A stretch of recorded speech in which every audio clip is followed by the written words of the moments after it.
आए दिन हम लोग बैंक निफ्टी या फिर निफ्टी के बारे में सुनते ही रहते होंगे। यहाँ पर कुछ लोग ट्रेडिंग पर्पस से निफ्टी का नाम सुनते हैं और कुछ लोग हो सकता है टीवी वगैरह पे निफ्टी बैंक या फिर बैंक निफ्टी के बारे में सुनते होंगे। तो इस वीडियो में हम लोग जानने वाले हैं कि ये निफ्टी बैंक या फिर बैंक निफ्टी आखिर है क्या, और निफ्टी बैंक और बैंक निफ्टी को कौन सबसे ज़्यादा अफेक्ट करता है। यानी कि निफ्टी बैंक में जो बढ़त होती है पॉइंट्स में या फिर गिरावट होती है पॉइंट्स में, उन पॉइंट्स के जिम्मेदार कौन से शेयर्स है वो हम इस वीडियो में जानने वाले हैं।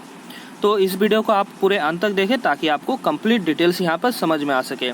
तो यहाँ पर अगर आपने चैनल को सब्सक्राइब नहीं किया तो चैनल को भी ज़रूर सब्सक्राइब कर ले, क्योंकि हम इस चैनल पर शेयर मार्केट से रिलेटेड इन्फॉर्मेशन देखते ही रहते हैं। तो यहाँ पर सबसे बेहतर जगह हो जाता है निफ्टी बैंक या फिर बैंक निफ्टी के बारे में जानने के लिए, तो वो हो जाता है NSE का वेबसाइट। तो यहाँ पर आप जैसे देखिए, मैं यहाँ पर निफ्टी बैंक के डिटेल्स को खोल कर रखा हूँ।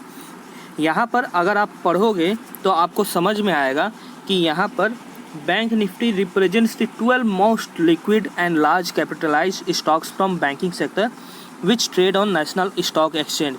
It provides investors and market intermediaries a benchmark that captures the capital market performance of Indian banking sector. मतलब यहाँ पर हमें देखकर समझ में आ रहा है कि यहाँ पर ये जो बैंक निफ्टी है ये 12 स्टॉक्स का मिला जुला रूप है, और इस बैंक निफ्टी के जरिए हम जानते हैं कि इंडियन बैंकिंग सेक्टर में क्या हो रहा है। मतलब बैंकिंग सेक्टर ऊपर जाने वाला है या फिर नीचे जाने वाला है, या फिर हाई वैल्यूएशन पर है या फिर लो वैल्यूएशन पर है, ये सारे डिटेल्स हम बैंक निफ्टी को देखकर जान सकते हैं। यहाँ पर बैंक निफ्टी को देखकर हम किसी पार्टिकुलर स्टॉक्स में भी इन्वेस्ट कर सकते हैं जो बैंकिंग सेक्टर से रिलेटेड है। यहाँ पर बैंक निफ्टी इकोनॉमी के लिए भी बहुत ज़्यादा ज़रूरी होती है, क्योंकि बिना बैंकों के इकोनॉमी सस्टेन नहीं कर सकती। आप ये बात गांठ बांध ले बिल्कुल।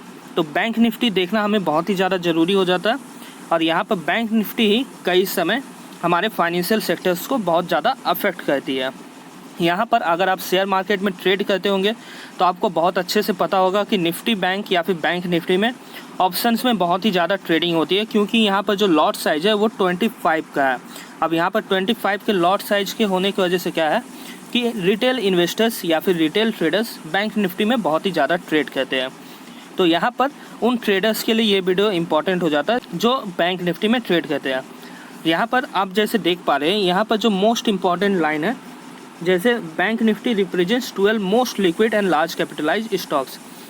मतलब बैंक निफ्टी को यहाँ पर 12 बैंकिंग स्टॉक्स सबसे ज़्यादा अफेक्ट करते हैं, और यहाँ पर जो ये 12 स्टॉक्स है, इन 12 स्टॉक्स में ये 10 स्टॉक सबसे ज़्यादा इफेक्ट करते हैं बैंक निफ्टी को।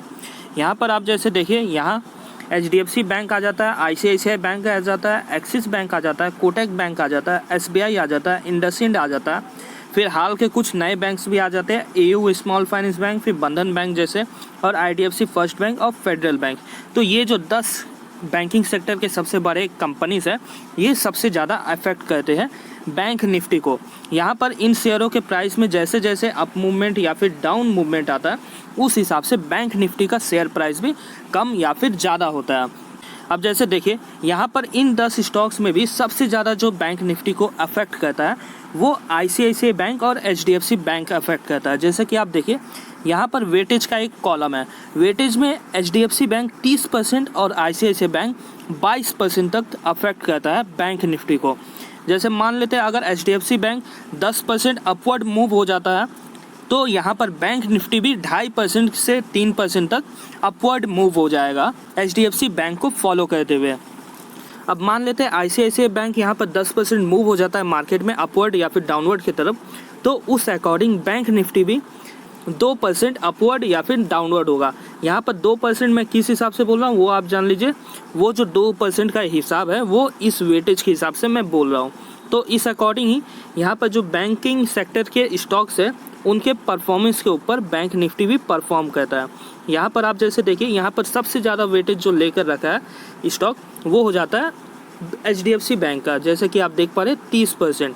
फिर उसके बाद ICICI बैंक हो जाता है जो कि 22% वेटेज लेकर रखा है, फिर एक्सिस बैंक 11% वेटेज के साथ, फिर कोटक बैंक 11% वेटेज के साथ, फिर SBI है 10% वेटेज के साथ, इंडसइंड 5%, AU 2%, और इस तरीके से बाकी 3 बैंक भी है जो सबसे ज़्यादा कम वेटेज लेकर रखते हैं।